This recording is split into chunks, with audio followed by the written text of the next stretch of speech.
This week in our daily devos, we've been talking about what it means to take a Sabbath, a day of true rest.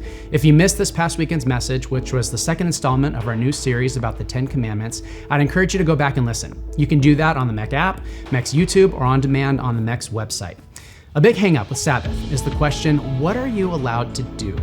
This exact question got Jesus in a lot of trouble with the religious leaders of his day who had very strict ideas about what could fill a Sabbath. We know that the Sabbath is a day that we cease from work, but what is work?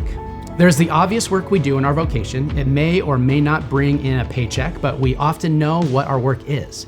What about exercise, gardening, cooking, dinner for friends or family? The answer is really that it depends on who's asking. To you, an uninterrupted run in the morning might sound wonderful, and to me, it might sound like serious work.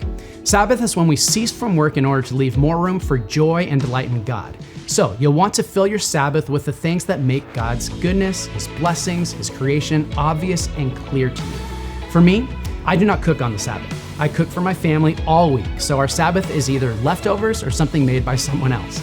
I do love to go on long walks with my wife, and so that is a regular part of my Sabbath, along with reading, being outside, and board games with my kids. In order to know what fills your Sabbath, you need to know what you enjoy, and for a lot of people, that's tricky. We have filled our days so heavily with productive tasks only that we aren't sure what we would enjoy doing just for the fun of it. In our Sabbath, we want to engage in things that point us to the God who created the joy and experience in life so that we can delight in Him and acknowledge Him and His presence in those moments. This is where it is also so important to remember that Sabbath isn't something we master. Rather, it is a lifelong practice. This is something we grow in over time. That might shift as we get to know God and ourselves more fully. The journey of any spiritual practice is a difficult one. We may mess up, we may get overwhelmed or confused, but the reward of knowing God more deeply and trusting Him more fully is so great that we keep moving forward.